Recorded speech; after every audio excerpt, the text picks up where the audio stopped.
Hello, everybody, and welcome to V.A.C. Roundtable number 77.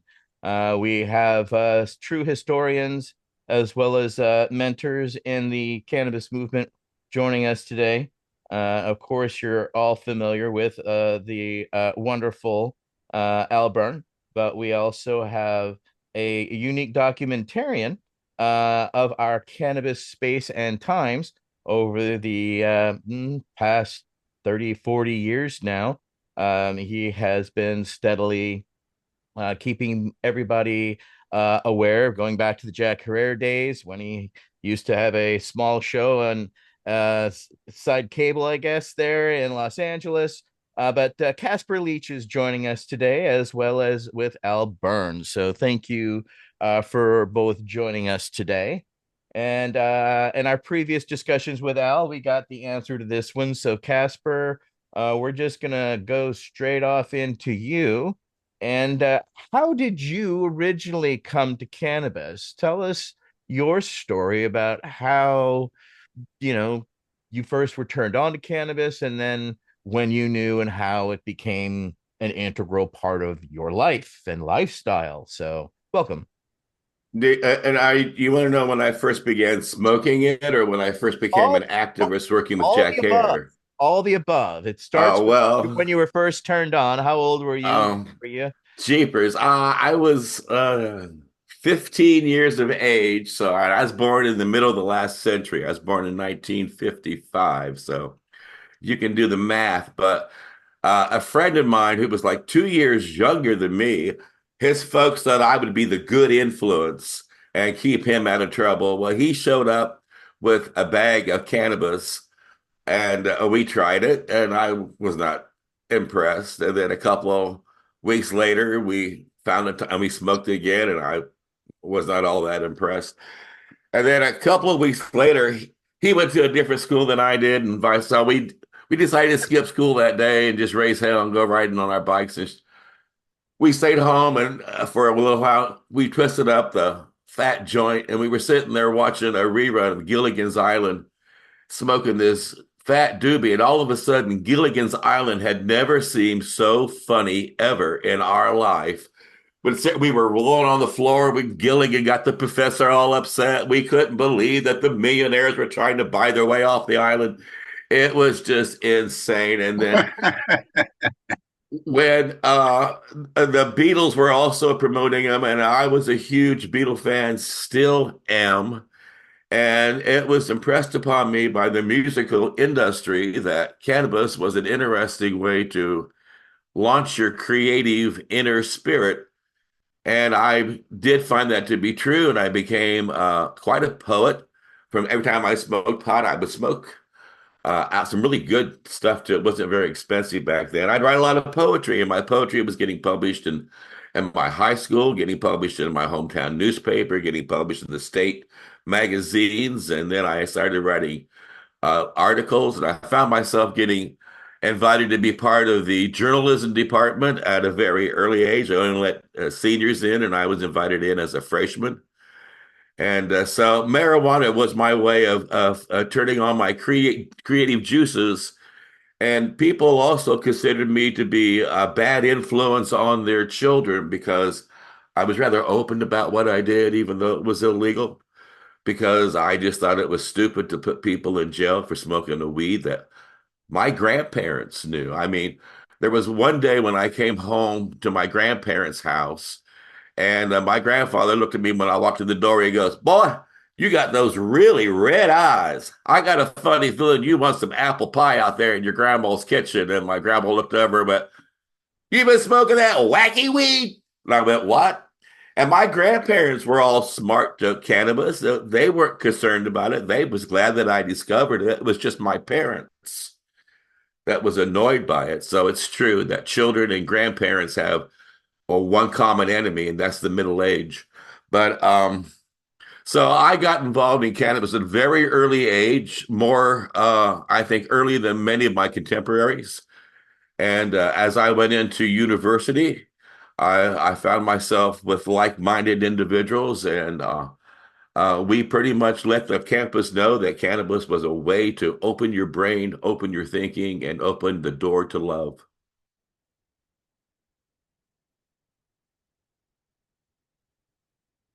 Is this mic on? Yes, it's on. Thank you. Oh, I did not know. I thought. I No, it's had all right, I couldn't Casper. hit You my did good. You the did good. release. Shh. Yeah, you did fine. Absolutely fine. Next up, Council Member Michael Davis with the next question. Hey, thanks for joining us. So, how did you come together? You mean to the cannabis movement itself? Oh, you two together. I know y'all are working together, and you came all Oh, you together mean, to well, talk.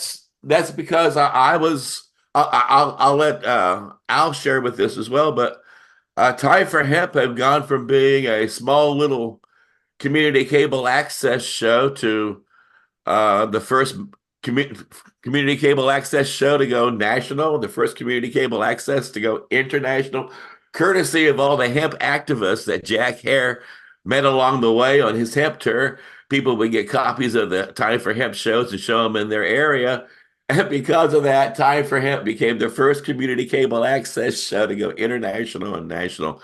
That's also courtesy of Mark Emery and Chris Bennett up in Canada, and Al Dronkers, who showed it at the Hashish Museum. And I tell you, it was just really interesting. And so as time went on, people noticed my work, and American Freedom Radio asked me to join their team. And then after a while, they went under.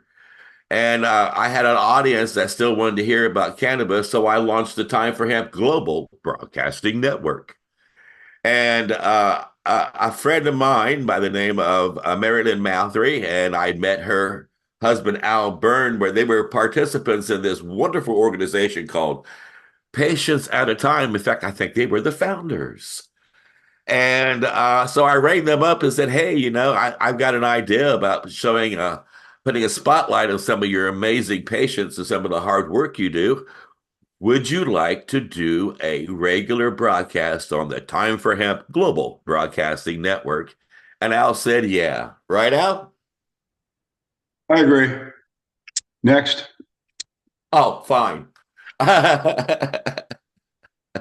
Now, Casper, we've been working together. Casper and I have been working together now for whatever the hell he just said until right now. There's another question about what are we going to do right now, and we'll answer that. But that's the way it went. Casper was the tip of the spear. He brought this kind of information out to the public in new ways. He was very, very, out there on this stuff, but it worked. He got supported, as he said, by some really good guys, and it worked. And I joined in. It was easy to join somebody that's on a roll, man. And I hoped it improved. I think it did. I hoped I Oh, helped yeah. again. Oh, And yeah. that's we'll get to the next question, but I agree. Casper was the brains behind this, the technical expertise behind this. I'm just a mouth. And what a pretty mouth. Well, thank you Thank for you very much. Thank you. Some of the girls say the same thing, and they're getting younger now. Wow. that's It used to be the 75s. Now it's the 65s.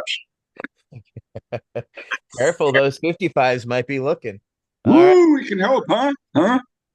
Next up, Council Member Jones. Hit it up, Biggie. Hey Al, good to see you again, brother, and nice to meet you, Casper. Thank you both for joining us this evening, and thank you for doing the Time for Hemp show. I remember it being on very late at night when I was in school and watching it when I could, and because of that show, I've always tried to keep an open mind about cannabis. And so I learned a lot about cannabis from your show, and I wanted to tell you thank you for putting it out there. My question for you fellas is, we understand that you two working on a project together. Would you tell us about what it is? Well, he's smoking, so I'll talk. We got together. We worked for years. We both took a break for a year and a half, 2 years, something like that. We worked heavily before that. I did with Mike Kravitz. I and Casper. I did a show with Mike and Kravitz and Casper like 7 years or something. But we all took a break. And then a year or so ago, Casper and I got together in some sort of conversation, and we agreed upon something that one of us said. which is the Time for Hemp show, which you just talked about, Peggy, was archived. Every one of them. Casper had the forethought to keep every one of these shows. And we thought together, wow, that's a treasure trove of not only information, which it is, and it's still current information, but also historical.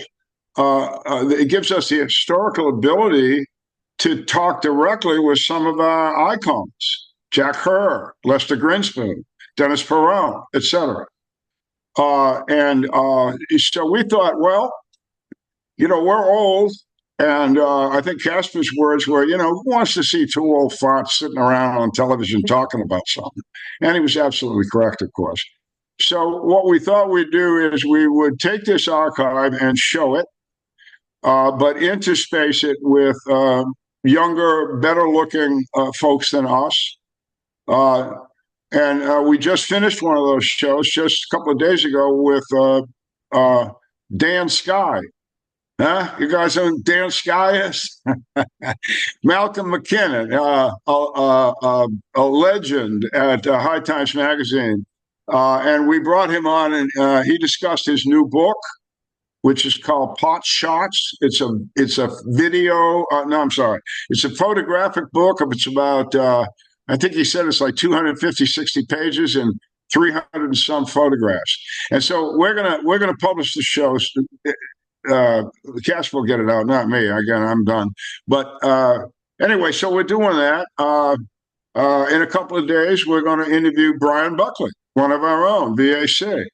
And we're going to talk about his use of, first of all, his company, his cannabis company, which is a very high quality, and the fact that his company, any excess profit, he pays very well. He treats his people great, by the way. But any excess profit goes to his foundation, the Battle Brothers Foundation. So there's to us, that's a wonderful mixture of capitalism and altruism all in one story. Plus, we all know, Brian is a registered friggin' hero, retired Marine captain, retired medically for combat wounds. So anyway, that's what we're doing. We're taking the show and we're interspacing current, interesting, important cannabis people, veterans or not. This is not a veteran show we do, although I'm a vet, Casper's a vet. It's not our focus. Our focus is veteran and cannabis, as we started with Malcolm. So that's what we're doing. And we're going to, I'll let you, Casper, you tell me, but we're going to try and do this like every 2 weeks. We're already hooked up in Canada. Casper, tell us about all that. Well, as Al said, there is this archive, and he's right. I retired 2017. It was just too exasperating. It was at one time I was like one of 5 cannabis podcasts out there on the internet, and you couldn't even advertise on any radio or TV without getting shut down if you had a cannabis product or something that was trying to promote the legalization of medical marijuana. They just didn't want to hear it. So there were like High Times, Normal, me, and maybe 4 or 5 other podcasts that were focused on ending medical marijuana prohibition. And then as the internet grew, it became more of an outlet. You wanted to put it up on Facebook, wanted to put it up on Tumblr, wanted to put it up on SoundCloud, got to get it up on iPod. And then I was also producing not just my show, but when I went for American Freedom Radio, the owner of that network got busted transporting marijuana from Oregon into Texas, and his network went down. But when the Time for Hemp network came into existence, I realized, well, there's more than just my voice. So I got Al Graham on, got Al Burns on. We got a handful. I was producing a handful of other radio shows, what I called them radio shows, podcasts about cannabis. And so after a while, it became exasperating. I mean, I was really overwhelmed from trying to promote it on all the social outlets, trying to get all the little video snippets to do the advertising, trying to get the guests lined up, get everything recorded, get everything edited, keep it up on the website. And it just finally I had to say enough.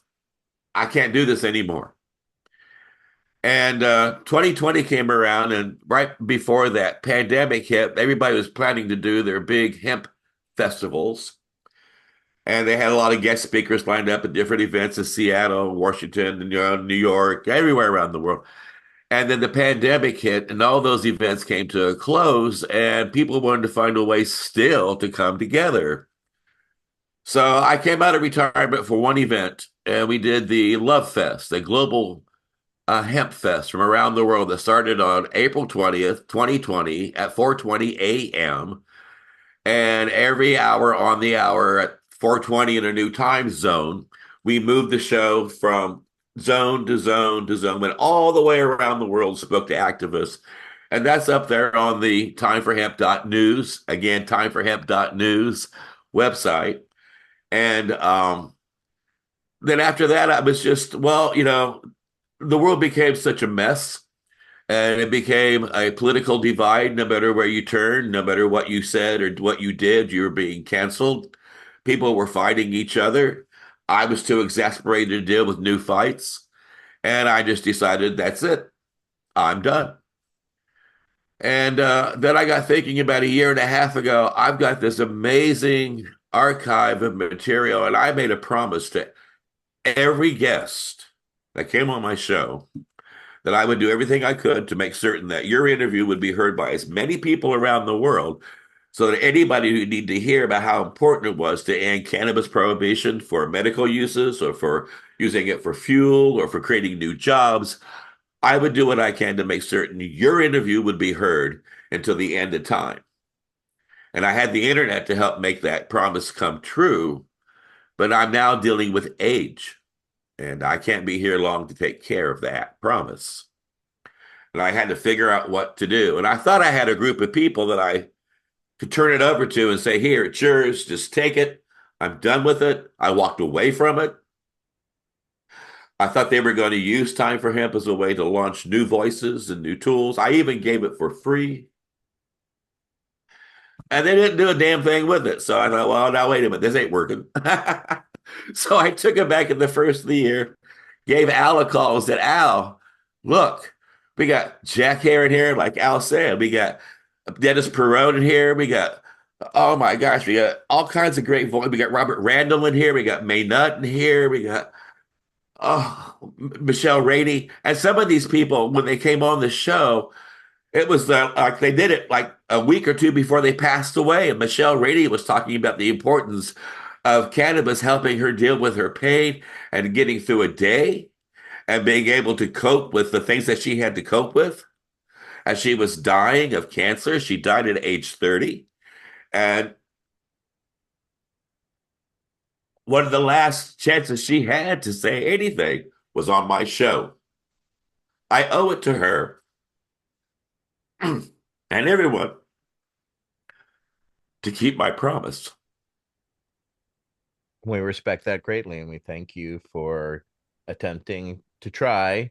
And you tried, and it didn't work out, so you're just retrying. So thank you for not giving up, most importantly. Councilmember Crowds has a follow-up. Michael? Thanks, Etienne. Yeah, wanted to chime in here to say thanks for coming on, guys. And also, too, to throw down a little bit of praise on that idea of going around the world. I just came in as a personality, if you will, to that endeavor. If you could, it's a two-part question. First part's real easy.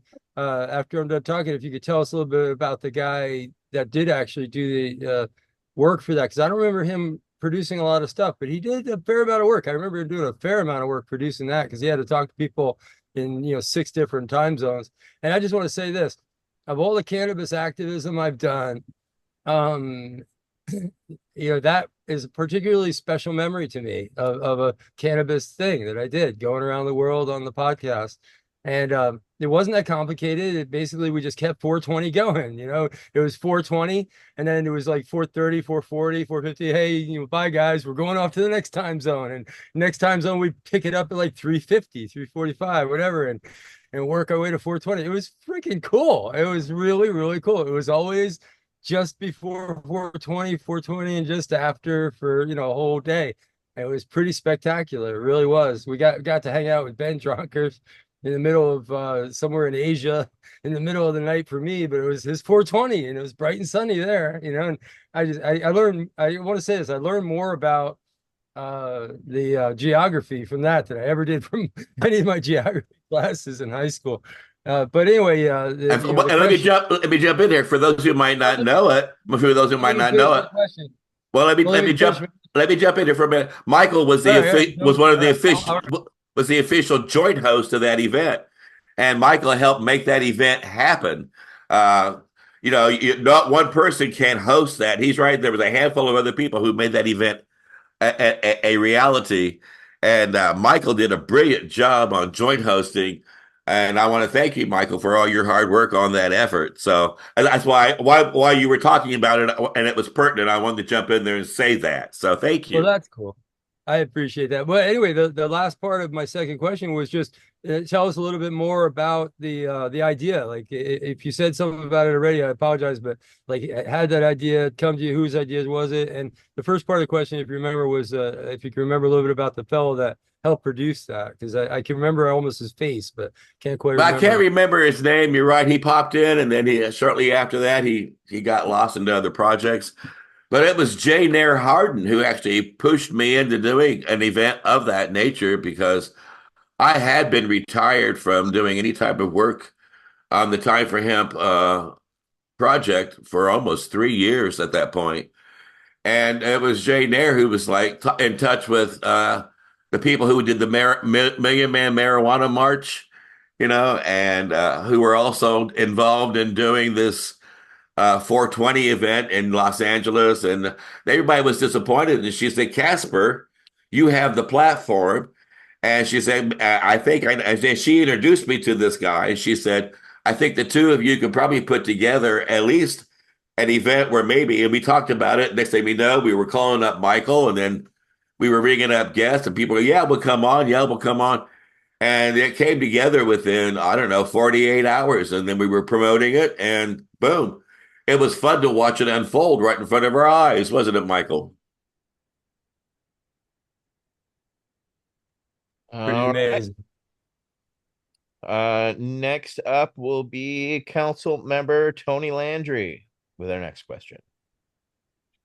Thank you, ATN, and welcome, Al and Casper. It's a pleasure, honor to be here with you and here. I didn't know a lot about you, Casper, but I've read some about you and I'm learning as we go here tonight. Now, always been a mentor of mine, and so thank y'all for being here and for always being out there advocating.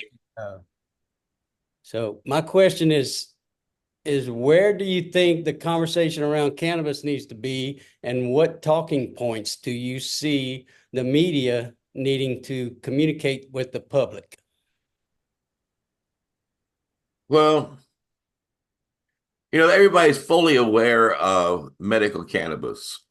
And I think it's weird how they're still focused on smoking cannabis, when in all honesty, they outlawed this plant by telling us that we had to outlaw marijuana because people were smoking it and it was making you bad.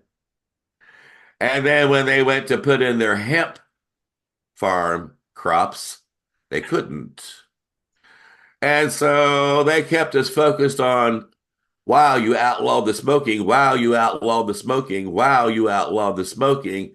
Let's change it. Let's change it. Well, now that we've changed it, we're still not paying any attention to utilizing hemp for the solutions that all the green enthusiasts are jumping up and down screaming, we got to save the planet. And right there it is. Right there it is. Right there it is in front of your face. So as long as the cannabis movement is going to jump up and down and scream, we need this for medicine, we need this for medicine, we need this for medicine, and we do, and continue to ignore that we need it for fuel, we need it for the 3D filament to do 3D printing for 3D houses. We need it for hempcrete. We need it for clothing. We need it for food. We need it for everything else. Until that happens, we're going to have a lot of greedy people making a lot of rich, fat cash off of the taxes, off of the licenses, and then the people who are in the dispensaries are just raking it in as well. And nobody's going to get any wiser or any better off because we've legalized this plant. You haven't legalized this plant.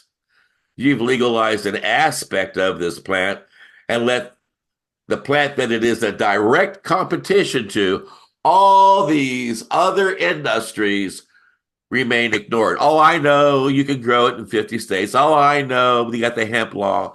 But do you see it happening? Do you see it being promoted? Do you see it being pushed the same way that they're pushing the dispensaries, they're pushing the medical use and the gummy bears and the edibles? No, no, you don't. So until they come together and realize that it is a plant, not just for medicine, but for paper, fiber, fuel, clothing, we're going to have a great divide. Al? I agree. You know, uh, it's a wonderful plant, and the book that I produced in 1987, Cannabis in Medical Practice, actually had three of the 15 chapters, I think it was, dealing with not just human or animal health, but the health of the planet. And two chapters on that. Dave Pate and Rob Clark wrote those chapters. And then we had a chapter by Donnie Wershafter, wonderful Don E, on nutrition and how valuable the nutrition in these plant seeds are, these cannabis seeds. It's phenomenal. So I agree with Casper. We don't want to let up on the medical issue. It can help so many people that don't even know they could be helped. We still have a terrible time with the educational process, professional educational process with MDs and RNs. They're not all being taught about cannabis in their schools. A little history. This is a history lesson show. Patients at a Time had a conference in 2010 somewhere. Might have been Arizona. And we invited a doctor to come because he had done a survey. He was a professor someplace, and so he had his grad students do a survey on medical schools in the United States. At the time, there were 256 of them. This is 14 years ago, give or take a year or so. And he had them call up these medical schools and say, do you have a course on medical uses of cannabis, on the endocannabinoid system, or anything related to cannabis at all? The answer was zero.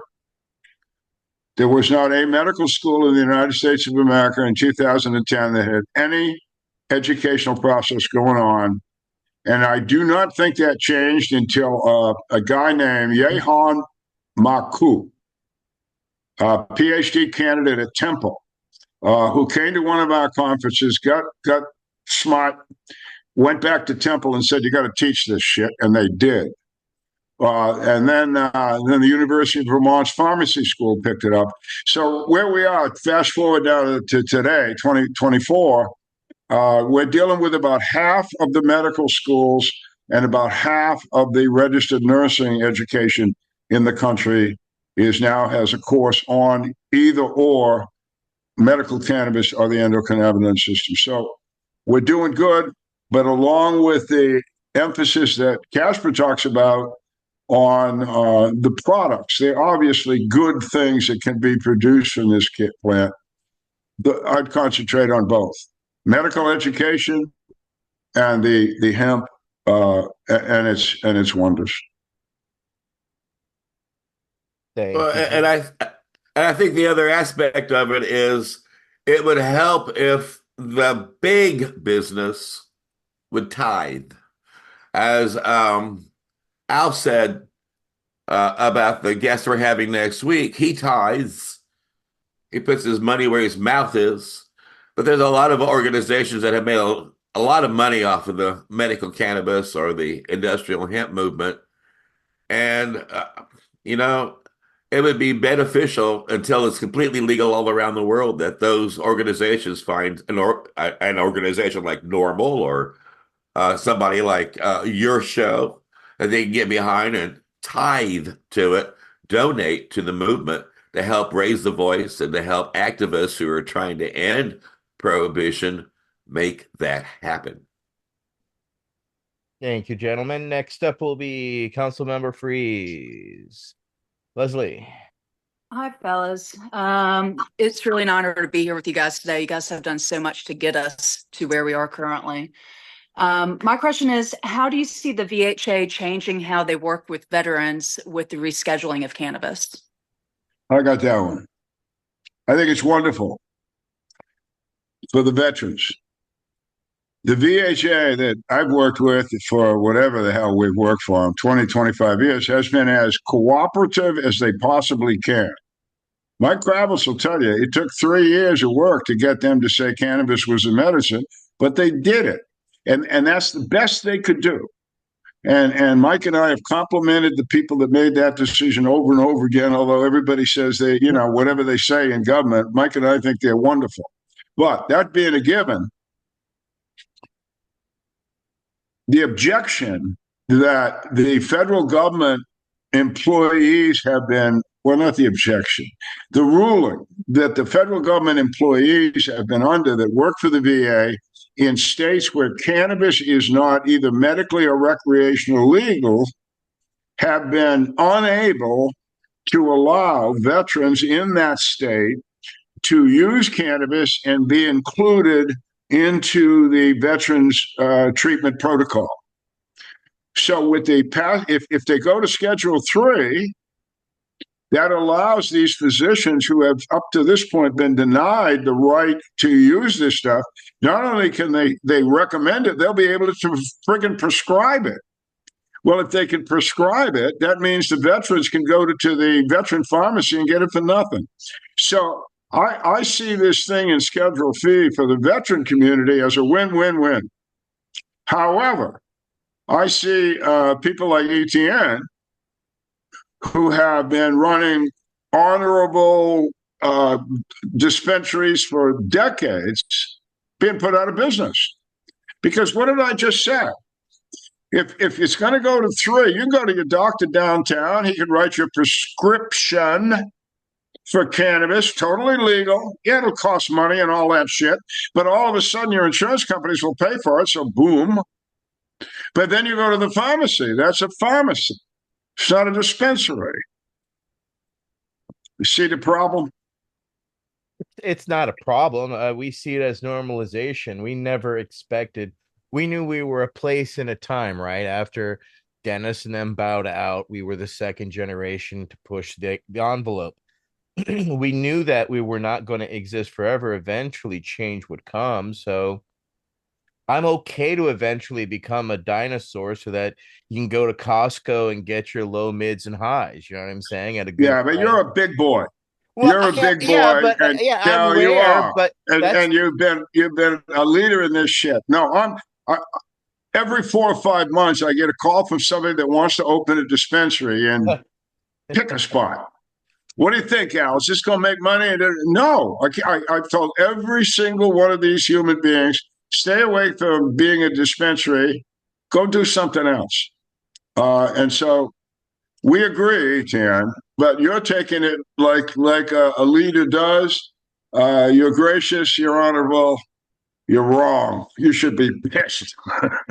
I just, having Dennis and Jack and others to see over the horizon, and I just have to accept the horizon sometimes, even though it's sometimes sunset for you. So it's all good. But until then, I'm still enjoying what I do. So next up will be Councilmember Peggy Joe. No, wait, no, it's Michael Krawitz. Haha, I forgot I was going on to the next one. Michael Krawitz has this one. Hey, thanks, Etienne. Actually, wanted to go back a little bit in your memory there and ask about experience that you had in being part of the UCLA smoked marijuana study, and the significance of being the first to smoke legal cannabis, at least inside of the U.S. government-funded laboratory. That was, I tell you, that was just amazing. Time for Hemp. I know we'd had maybe 4 shows, 5 shows. We didn't really have a lot done. I was surprised at the Wait. at the re oh, I'm sorry. I was surprised at the response that the Time for Hemp had gotten. And I was a friend of mine worked at a publishing house in Los Angeles, and her publishing company was doing a big party for the 4 or 5 authors that they were releasing new books for. And she was invited to the event, and she wanted to go with a friend that she could leave behind if she met somebody that she wanted to lead the party with. And then she wanted to be able to say, no, I'm with him if she wanted to. So she rented me a tux, and she got me all dolled up, and she took me to this little highfalutin party. And it was really nice, and there's this big commotion going on at the front door of this party, and in comes this guy named Timothy Leary that some people may know, and he's making his way around the room saying hello to people and what have you. And when he comes to the little group where Sharon and I and her little group of people that we were talking to, that she expected that she was going to be meeting. He goes, "Aren't you Casper Leitch that has that funny marijuana show?" And I went, "What?" He goes, "Yeah, we watched that in Berkeley. I love your show. It's so funny. I loved your interview with Jack Hare. I know Jack, and I'd love to be a guest on your show." And I went, "Well," I'd love to be a guest on your show. I'll be in Los Angeles in 2 months. See if you can arrange here. Here's my card. Call these people." And I was blown away that Timothy Leary anybody knew my stuff, let alone Timothy Leary, right? Hello, right? Jeepers. So I told Jack, and Jack laughed his ass off. I was working for Jack at the time. Jack had hired me to run his office when he was on the road promoting it, when the Hemp tour, promoting his book. So I took care of the T-shirts and the bookcases going out and answering the mail and all the. Anyway, and I said, "Jack, I want something really unique as a roll-in for Tim Leary." I said, "I know that you were part of the smoked marijuana study at UCLA." He goes, "Yeah, with Dr. Taskin." I said, "I don't know who, but I know that you were part of it." He goes, "Yeah." I said, "Can you get me to be part of that and see if I can film it?" And Jack, "Well, I don't know. I'll talk to Dr. Taskin. He and I are friends. I don't think he'll let you, but I'll talk to him." So about 2 weeks later, I get a telephone call from Dr. Taskin at UCLA, and he said, "Hello." He said, "Yeah, Jack told me that you'd be at the office today, and I should give you a call." And Dr. Taskin told me I could be part of the study and I could film it on the condition that I did the whole study. What it meant was that you had to come in at least 3 times, and they had a canister of 3 joints that you just blindly picked. And one would be swag, one would be killer, and one would be kind of so-so. And you had to go through the eye-hand coordination test afterwards. They do a memory test with you afterwards. And there was a couple of other tests that you did, and they also tested your blood every like 20 minutes for about 3 hours for a white cell count. So you had to have a catheter in your arm the whole time. And I had to think about it twice, but in order to get the film footage, I thought, yeah, all right, I don't care. I'll put a needle in my arm. I'll do 3 events. And I was blessed that the first time we went was the killer shit that we smoked that the government grew. And we got good film footage of it. And it was to be used for the Timothy Leary show. So I thought it'd be really unique. And by happen chance, it was the first time that study had ever allowed anybody to come in and do any type of photography, film footage, video, snap. Didn't make any difference. It was pretty, tight. It was a government study by UCLA. And I had to sign extra paperwork for it, make sure I didn't show anybody's face. And but I tell you, it was fun. It was interesting. And it's because of my involvement with Jack Hare that it made it happen. And it's because of my Time for Hemp show. I did that show because of Jack. That Timothy Leary even knew who I was. And it was just all a freak accident. And it was, now that I look back on it 100 years now, way back in the past, I can't help but giggle. It's like right place, right time. Michael Krause has a follow-up. Well, I love the Timothy Leary connection there.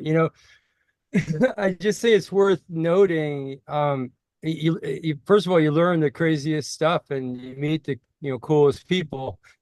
That's the first takeaway from what I'm about to say. But I actually, because of Al and Mary Lynn and Patients at a Time, I actually got to spend a bit of quality time with Dr. Tashkin twice.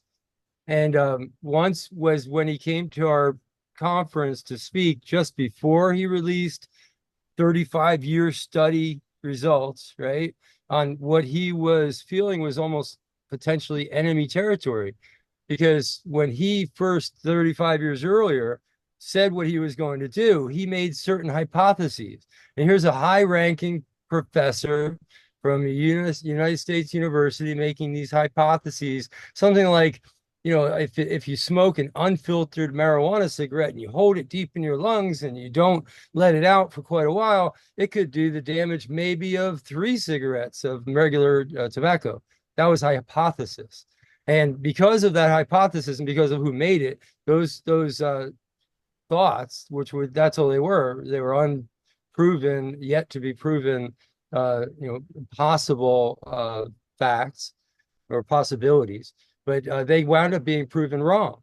And the wild variations of them, I think the one that was the most extreme was the Royal Canadian Mounted Police, who said that one marijuana cigarette was 125 regular cigarettes or something like that, which is just an extrapolation of Dr. Tashkin's hypothesis. And Dr. Tashkin was scared to death to come to the conference the year before his results were given because he was afraid of us. And we turned out to be, pussycats. He wound up really liking us, although he was a little nervous, around us. I think in the end, we won his heart, and he really liked being around us. And then the next year, he released his study results, which confounded his initial hypothesis and actually destroyed the position of the federal government. All of a sudden, he wasn't 35 years. He was the darling of the federal government. All of a sudden, now he's the pariah of the federal government. Couldn't get anybody on the phone at the federal government. So he comes back to old friends, at our conference, and now the government has turned his back on him. What a change a year makes. But anyway, I learned so much from that whole interchange with Dr. Tashkin. I just thought I'd throw that on the table. I don't know if you have anything to comment to it, but it was quite beautiful getting to know him. Well, I know he had a charming sense of humor, and he and I giggled throughout the 3 times that we got together, and I found him very personable. And it was a joy. I tell you, he made the whole thing fun. He really did. So and like he's a pretty good dude. We got him the first time he spoke about that study that Mike relates to was actually at our first conference in Iowa City at the University of Iowa in 2000. And he came in then, and I think I wrote it in my book. He was intrigued because he sort of alluded to the fact that what the government thought was going to be the results of his study just wasn't going to happen. But he couldn't come out and say it. And there's backstories on that. He came a day late because it was April and it was friggin' snowing. Everything happens wrong when you try and do a conference. But anyway, skip forward to 2008. We were over in a Syllaba in California, and he came on and made the announcement at the conference, which he knew would be, attended by 300 MDs, and it would be videotaped, et cetera, and his results could not be altered or hidden. And he announced it at the conference that, and this is essentially it. Like Mike was saying, it was like a 30-year study of. I'm making up the numbers, but I'm damn close. It was like 10,000 people. They were in 4 categories. There were people that smoked nothing. There were people that smoked cigars, cigarettes. There were people that smoked cigars, cigarettes, and cannabis. And there were people that only smoked cannabis. Now, this study was Tashkin. He was a professor of medicine. He was at UCLA, and the government paid for this. Results of his study that he announced at our conference was this, that if you smoked cigarettes and cigars and stuff like that, you were going to go get lung cancer and those kind of problems, just like the government said you were going to do.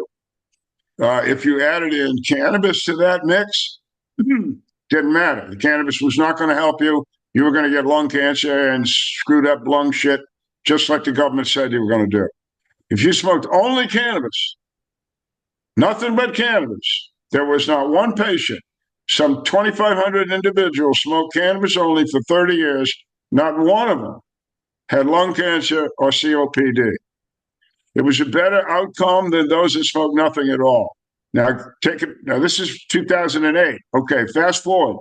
May 2023, the Journal of COPD, Chronic Obstructive Pulmonary Disease, the Journal, May 2023, UCLA study, 7 years long, many less patients, exact same results, only better. Because this particular study found that some of the people that were involved in the study had COPD entering the study. Not only did nobody got cancer, nobody got COPD. The people entering the study with that disease were cured, every one of them. So this kind, so smoking, it needs to be addressed. Next up will be Peggy Jones. This one's Thank for you. Al. Thank you, Tim. Al, as the author of For Country and Cannabis, could you give us a glimpse into the themes and messages conveyed in your book and what you hope readers will take away from it? Thank you. Yeah, thanks, Peggy. I'm not muted, right? Well, the book, to begin with, it's a memoir. Okay, so it's about me, and I'm 80, so it's about 80 years of existence.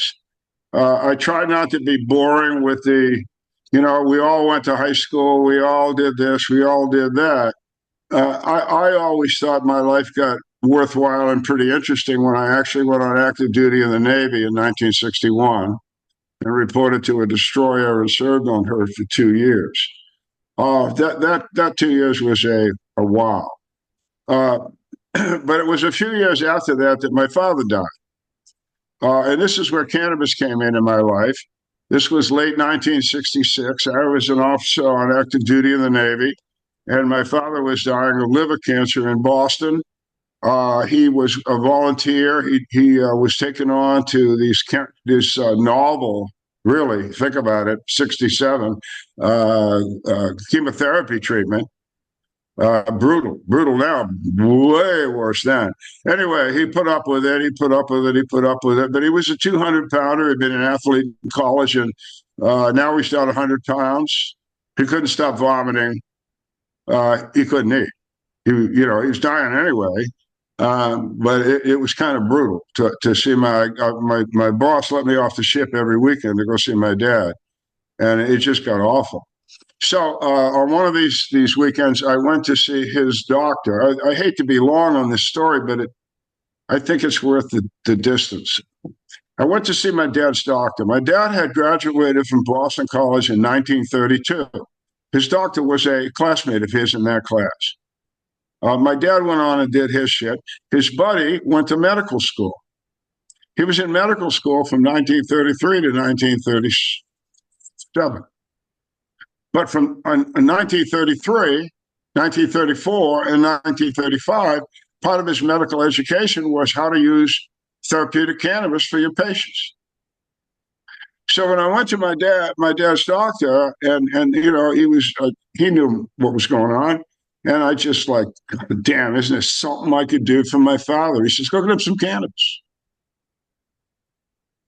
So 1936, December maybe, a medical doctor of the United States told a caregiver of a dying patient to go get cannabis to relieve that patient's symptoms. That's a long fucking time ago. And we still can't make these assholes believe that this is a true story. So I got the cannabis. I gave some to my father in joint form. he used to be a smoker of cigarettes. Anyway, he took the thing. He hated cannabis was the devil's fucking weed. And he took that thing, he took 2 inhalations and he wanted food. And I gave it to him and he kept it down. 2 months later, he was dead. But I saw what I saw. I was only 22, just barely turning 22. My father just died, but I saw how he died. And I saw the comfort, if you can use that word, if I can use that word, at the end of his life. And so right there and there, I said, well, man, you know, that's amazing, because everything I ever knew in my life growing up to 22 years old was cannabis was an evil thing. It was terrible. It was awful. It was a terrible drug, you know. Oh, shit. And I knew all of a sudden, right there, I knew I'd been bullshitted, you know. So I decided at some point that I would do something about that. I tried for country and cannabis. The first half of the book is about for country, my service in the Navy for 24 years.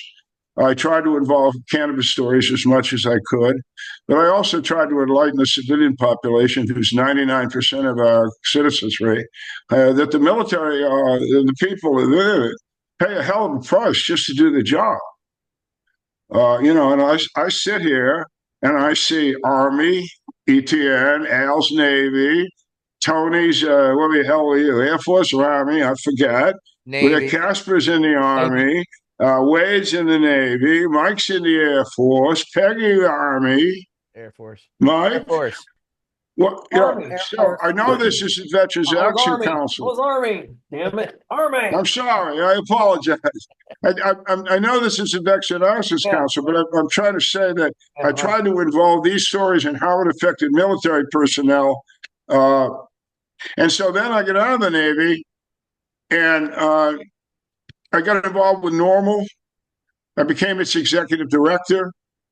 I had wonderful interfaces with hundreds of really good activists and advocates, all the names you can mention. Man, they were flying around out there. And in the middle of this thing, but I was running Normal. Normal at the time, this was a legalization of marijuana outfit. That's what it did. One subject matter. In the door comes Jack Herr at a board meeting. Well, that changed everything. Well, I'll shorten it up to say, well, now, the Normal board is sitting there going, well, are we a legalization outfit, or are we going to get behind this hemp thing that crazy Californian keeps talking about? And we're like, well, and then I got bold, I guess. I remembered I promised my dad that I'd do something, and I spoke up. And I said, medical cannabis has to be in this agenda. And the board of directors agreed that from that point on, that Normal would be a legalization hemp and medical cannabis outfit. Fell apart, got nasty, mainly because of lawyers. No, because of lawyers. And I split off with my wife at the time, Mary Lynn Mathry, and we formed this organization, Patients at a Time. And basically, I did that to stick the finger in the face of the federal government, because every time we come up with something, they say, oh, these guys are bullshit. They don't know anything. Da, da, da, da. So Patients at a Time's job, and became what we did successfully, was to give an accredited conference on cannabis used medically and therefore blessed by the American Medical Association and Medical Nurses Association. God damn it if we didn't pull it off. The University of Iowa Medical School and Nursing School were our sponsors to the AMA and the ANA, and life went on. And now you have what you have. And the whole concept of the book that I try to explain is that once we got into this medical cannabis issue, that was not easy. It was difficult. The medical doctors were in total rejection. Individuals would pat us on the back and wouldn't want to have their picture taken with us. We developed all kinds of different methodologies to push the education of medical cannabis forward. The book has a lot of education. I've heard back from any number of people. Hey, will you sign your book for me? Yeah, yeah, yeah. And I ask them a question. What did you get out of this? What did you learn from this? Oh, shit, Al. There's so much information in there that will help me and my mother. I can't believe it. The other thing that I wanted to identify in the book, and I hope I did a very good job, is there were some remarkable people at this time I'm talking about. You went to jail then. You didn't get put on TV selling this shit. You went to jail, along to prison. They took money, your homes, your kids, your dogs, everything. These were remarkably courageous folks. So I wrote their names down in my book. And then there were a whole bunch of, well, there were some people who were just assholes. I wrote their name down too, and I explained why they're assholes. So I wanted this history of the people, the places, the good guys, the bad guys. And I also wanted to identify, and I hope I did a good job of this, the absolute mendacity, the evil behavior, if you don't know what mendacity means, the mendacity of the U.S. federal government, not only to the issue of education, but to individual patients. Let me just give you one story in this book, just one. These guys know me. I'm a storyteller. And the book is a whole bunch of stories. But I hope each story puts a lesson in it, you know? I'm not trying to write the Bible here, but I'm trying to explain to people that this stuff is good for a particular disease. And hey, here's a doctor that agrees with me. Here's an organization that agrees with me. Here's a patient. Here's what she said, that kind of stuff. Mendacity. When we started this issue, there were 5 citizens of the United States that were getting medical cannabis from the federal government monthly, from the government that said it wasn't a medicine. Right away, any logistician in the last millennia would say, well, this is a breakdown there. So I got these 5 people together, and I said, let's form Patients at a Time with a couple of very, very courageous doctors and nurses, and they did so. And they did so. None of these people wanted fame or glory. The opposite. They were scared to death. Let me tell you, they were scared. But they were honorable.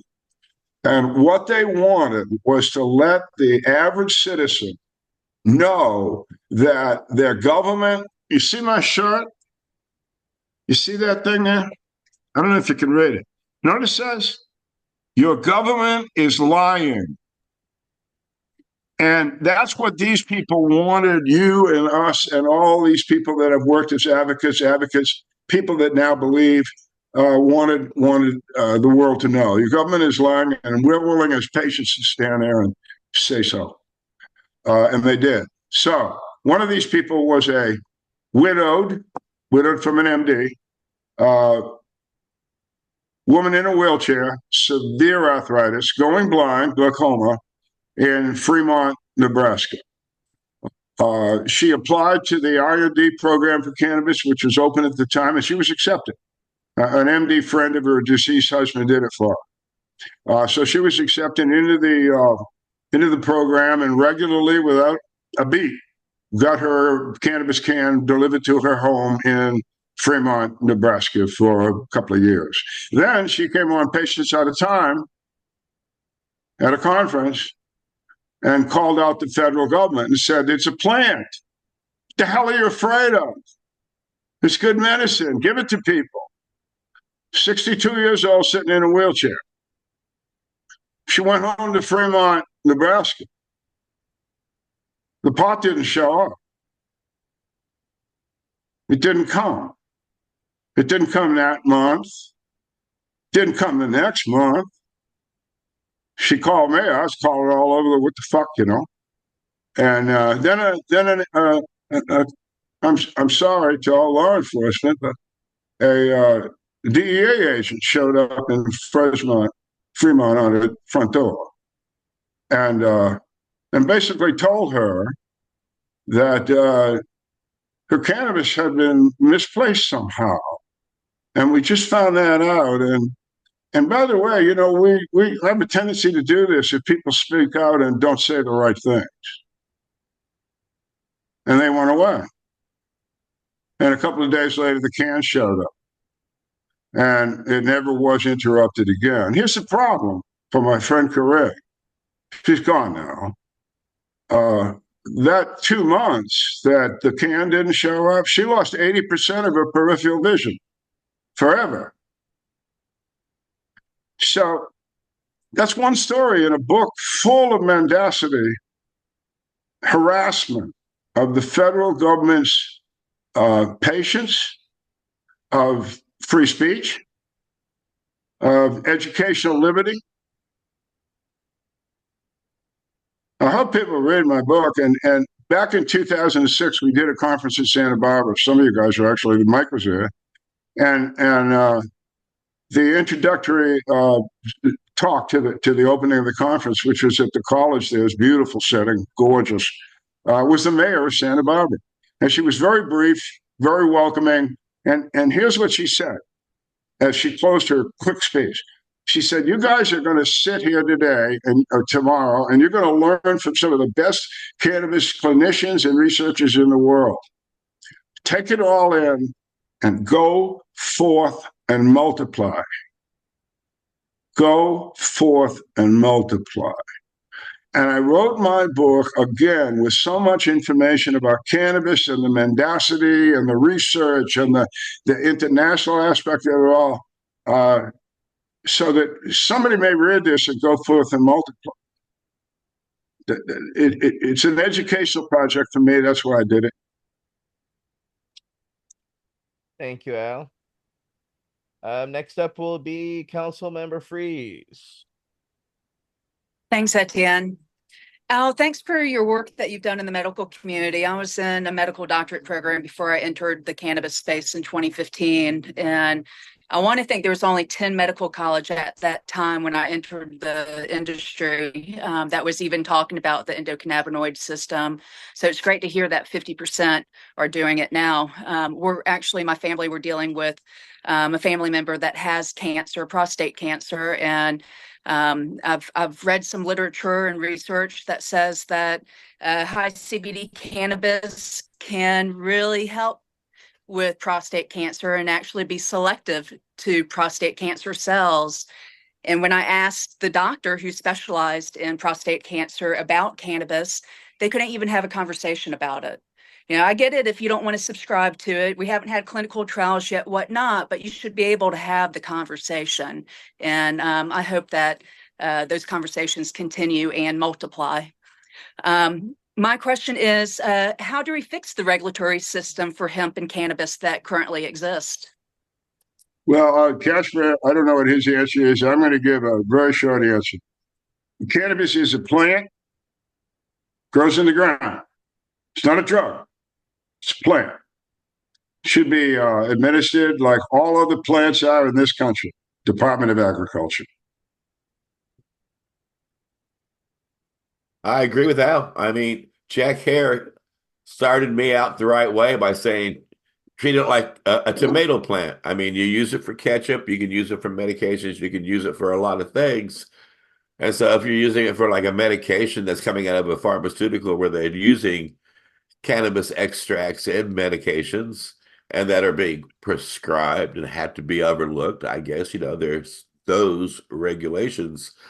But if you're not doing anything of that nature, if you're growing it to make hemp porridge, you're doing it, growing it to make hemp fiber, or it's a plant. I treat it just like the agriculture treats corn or peanut or any other rhubarb. Just quit being stupid about it.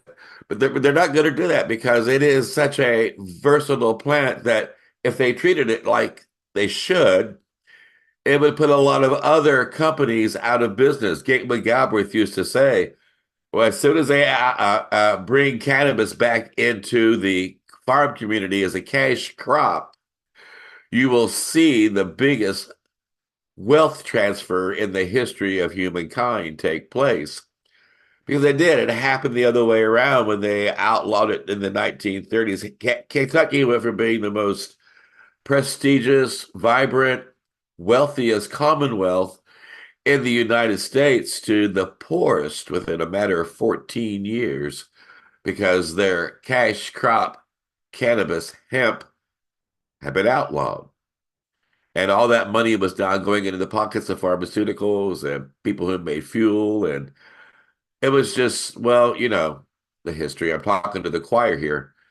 But so, yeah, if they treated it like they should, like a plant, it would be all good. We wouldn't be having this conversation ever on any level. Well, gentlemen, well, wait, you have a follow up? Yeah, I wanted to ask either of you for your opinion, your vision, if you will, of how do we get to what you're just describing. I completely agree with both of you around the idea that if it's treated as a plant, then all kinds of harms are eliminated. But what we have right now is some versions of the plant are treated like agriculture, and all kinds of products are being developed and put out into the market, but there's no testing or any consumer protections. So, yeah, any suggestions that you might have about how to get to what you're describing? Thank you. Wade, nice to see you, man. I was hoping you'd be around tonight. Good to see you. No, no, I don't see any silver bullets. To me, this has been a progress, step by step, incremental. People want it all at once. The now generation and everybody before them for the last 30 years. It just doesn't work that way, especially with a bureaucracy and a Congress as dysfunctional as ours. So, no, I don't think there's a magic bullet. I think it's working its way through the process. We're talking about Schedule 3. Well, shit, that only took about 35 years. Um, so, and we do have, there is the other thing. I mean, this started with me back in the 90s, too. When I took over Normal, the federal policy was failed. Normal was broke. Nobody was paying a goddamn bit of attention to Normal or anything else. And it was a matter of survival. As I talked about, bringing hemp into the issue, bringing medical into the issue.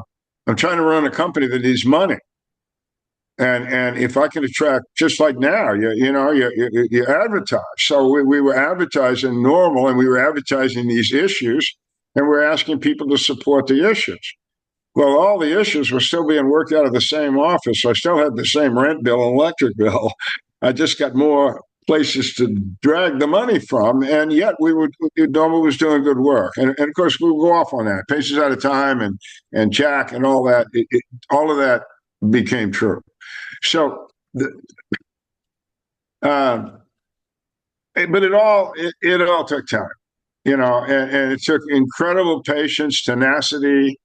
Look at Kravitz sitting over here. He's been badgering the United Nations for, I don't know, a couple of decades, and every time they send him home and they go, yeah, they pat him on the back. They actually make some kind of a tweaking kind of encouragement, and then Michael knows on the way home, I got to go back over there next year. Well, it's just the way it is. Tony Landry in Louisiana, ETN, Casper, all of us have just been slugged, beaten down, spit on, yelled at, told we were idiots. And we go, yeah, we heard that. Okay. In the meantime, I got this thing I'm going to try and tell you about. It just has to go on like that. And I think it will. I do think, as I said, I think there's some major changes coming. I'm not sure the dispensary industry, if I can use that word, is viable. I'm not saying individual dispensaries might not, but as an industry, I don't know. Hemp as a product as all the items that Casper already ran through, absolutely. There's a crop there. The family I was involved with for 40 years up there in North Dakota grew wheat. And essentially, after the year was over, they made $50 an acre profit after their labors. They had a lot of acres and added up. Right across the line in Canada, they were growing hemp, not wheat, hemp, making $200 an acre. There's a story behind that too, but I'll leave it go. It'll happen. All right, Casper. Well, as Al said, I agree with all of that, but I also look at popular mechanics as being the spearhead of this plant becoming outlawed again when it produced its article claiming that it was the first time the word billion had ever been used in a sentence referring to dollars being earned by anything. In 1937, when Popular Mechanics put out this amazing article about how, because of the decoricator, the once difficult to manage and to harvest and to make much out of anything other than a few pieces of clothing, hemp plant was now going to turn into a multi-billion-dollar industry. Well, this frightened, I mean, it really frightened the 1% who had the money. And it is frustrating because over the years it's proven to be the bane.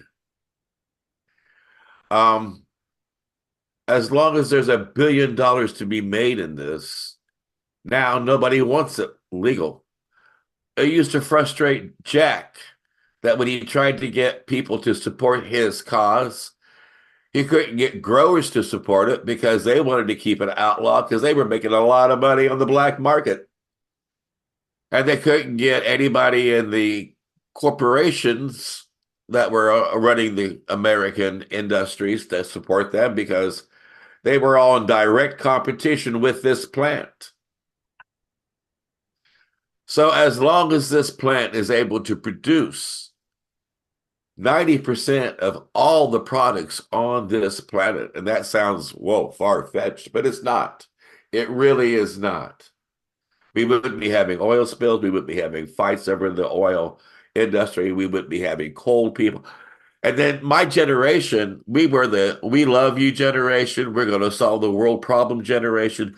We got technology at our fingertips. We got ways to grow like hydroponics, all kinds of food all around the world. And we got this amazing plant that produces 80% of all your creature comforts.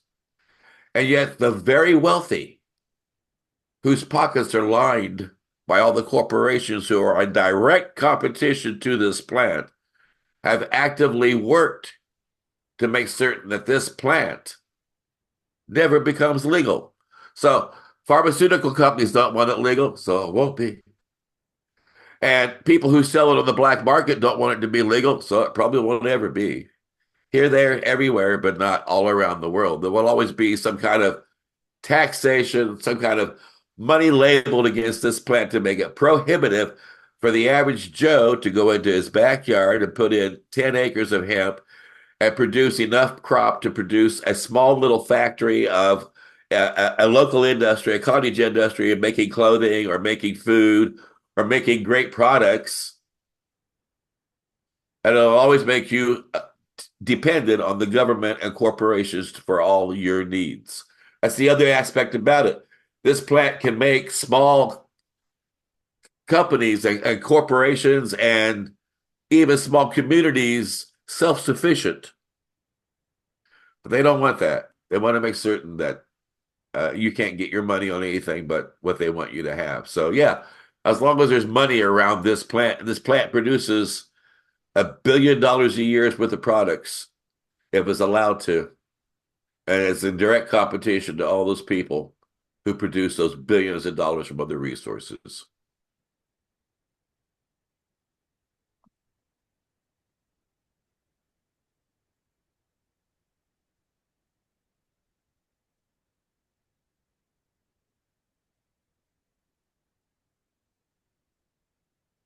Thank you so much, Casper. I think somebody fell asleep there. I guess I'm a little dull. I think Etienne's pros. No? That's funny. There he is. Hey, Ken. Sorry. Well, you can tell you how some people reacted to your speech, Casper. Yeah, they fell asleep on me. Well, I guess it's time for me to go take time for hemp. Anything to promote before we go, gentlemen and ladies? Just thanks, guys. It's good to see you all again. I haven't forgot one of you. I work individually all the time with different ones of you. And Casper and I are gonna stumble on, like I say, our next interviews with one of our own, Brian Buckley. Are going to get him to tell his story, et cetera, as I explained. And then we'll throw in a couple of archive interviews, maybe Lester Grinspoon or Andy Weil or some of these luminaries and really leadership people that in the past. And then we'll go back to a couple of live interviews, and we'll keep doing that to try and attract a younger generation or a less informed generation with an S, and see if we can't capture some of their attention and like the mayor said, and go forth and multiply. That's all you can do. Well, all right, everybody. So let's get that up. I would like to thank Peggy Jones, Mike Davis, Tony Landry, Al Byrne, and of course Casper Leitch, Michael Crowitz, Leslie Fries, Wade Laughter, and myself, Etienne Fontaine. Thank you very much for joining us for a V.A.C. Roundtable number 77, Casper Leitch and Al Byrne. And we'll be back in a couple of weeks. So thank you all very much. Have a great rest of your weekend.